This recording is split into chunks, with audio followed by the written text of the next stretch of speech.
এই বিশ্বে 250 মিলিয়ন থ্যালাসেমিয়ার বাহক মানুষ আছে।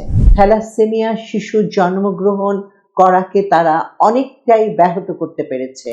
অন্য দেশের তুলনায় আমাদের থ্যালাসেমিয়া শিশু জন্মগ্রহণের হার অনেক বেড়ে গেছে এবং থ্যালাসেমিয়ার বাহকও বেড়ে গেছে।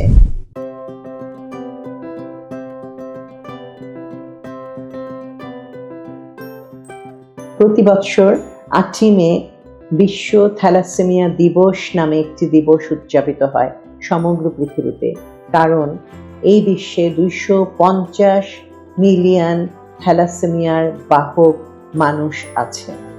তো এই ব্যাপারে আমরাও 8ই মে থ্যালাসেমিয়া দিবস উদযাপন করি। অন্য দেশের তুলনায় আমাদের দেশে থ্যালাসেমিয়া দিবস উদযাপন করা অত্যন্ত জরুরি, কারণ বিশ্বের অন্যান্য দেশে যেসব দেশে থ্যালাসেমিয়ার প্রকোপ অনেক বেশি ছিল, যেমন সাইপ্রাস, তুরস্ক, ইরান, সৌদি আরব, ভারত, চায়না, সেগুলো দেশে তারা থ্যালাসেমিয়াকে জয় করে নিয়েছে। থ্যালাসেমিয়া শিশু জন্মগ্রহণ করাকে তারা অনেকটাই ব্যাহত করতে পেরেছে।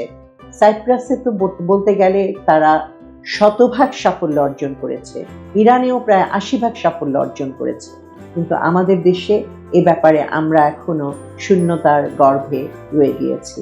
আমরা থ্যালাসেমিয়াকে জয় করতে পারছি না। ফলে কি হচ্ছে, অন্য দেশের তুলনায় আমাদের থ্যালাসেমিয়া শিশু জন্মগ্রহণের হার অনেক বেড়ে গেছে এবং থ্যালাসেমিয়ার বাহকও বেড়ে গেছে। রিসেন্ট একটা সমীক্ষায় বড় একটা ট্রায়াল হয়েছে, সেখানে দেখা গেছে আমাদের দেশে 12 থেকে 15 জন মানুষই থ্যালাসেমিয়া ই অথবা বির বাহক। আচ্ছা, ই বা বির বাহক হলে কি হবে? 15%। এটা কিন্তু সহজ কথা নয়। অর্থাৎ একটা ঘরে আমরা যদি 100 জন মানুষ বসে থাকি, তার মধ্যে 15 জনই থ্যালাসেমিয়ার বাহক। এই 15 জনের 2 জনের সাথে যদি বিবাহ হয়, তাহলে তাদের যে শিশুটার জন্ম হবে, 2 জন বাহকের বিয়ে হলে যে শিশুটার জন্ম হবে, তাকে প্রতি মাসে বাইরের থেকে রক্ত নিয়ে বেঁচে থাকতে হবে। কারণ থ্যালাসেমিয়া হলে শিশুর রক্ত ঠিকই উৎপন্ন হয়, কিন্তু সেই রক্তগুলো ভেঙে যায়। আমাদের শরীরে একবার যে রেড সেল বা রক্তের লোহিত কণিকা, সেটা 120 দিন বা 100 দিনের মতো বাঁচে, কিন্তু থ্যালাসেমিয়া আক্রান্ত শিশুর যে রক্তকণিকা বা রেড সেল, সেগুলো 3 থেকে 4 দিনের মধ্যেই ভেঙে যায়। ফলে তাকে ব্লাড ট্রান্সফিউশন দিয়ে বেঁচে থাকতে হয়।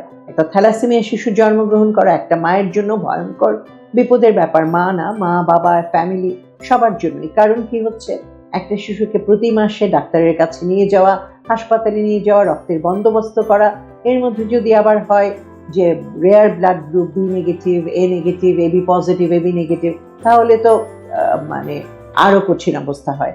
তাহলে আমরা থ্যালাসেমিয়াকে ব্যাহত করার জন্য, নতুন থ্যালাসেমিয়া শিশুর জন্মগ্রহণ ব্যাহত করার জন্য যেটা ইরান, যেটা তুরস্ক পেরেছে, সে করতে আমাদের কি দরকার? আমাদের দরকার সতর্কতা, আমাদের দরকার সচেতনতা।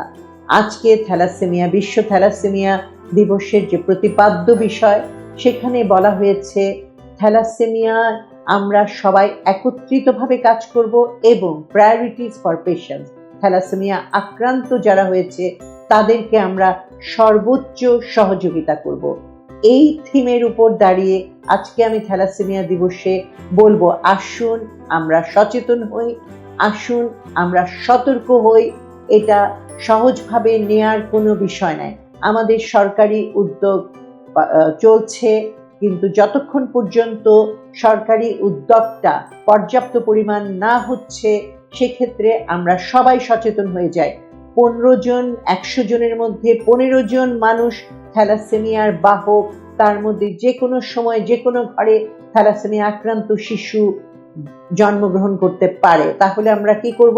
বিয়ের আগে, আমার ছেলে বা মেয়ের যখন আমরা বিয়ে দিব, তার আগে হিমোগ্লোবিন ইলেকট্রোফোরেসিস, আপনারা ছবিতে দেখতে পাচ্ছেন, এই পরীক্ষাটা হিমোগ্লোবিন ইলেকট্রোফোরেসিস, এই পরীক্ষাটা আমরা করে নিব বিয়ের আগে।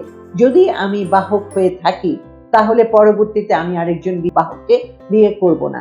এভাবেই আমি আমার দেশে সচেতন নাগরিক হিসাবে নতুন থ্যালাসেমিয়া শিশু জন্মগ্রহণে সরকারের পাশাপাশি নিজেও সহযোগিতা করতে পারব। ধন্যবাদ সকলকে।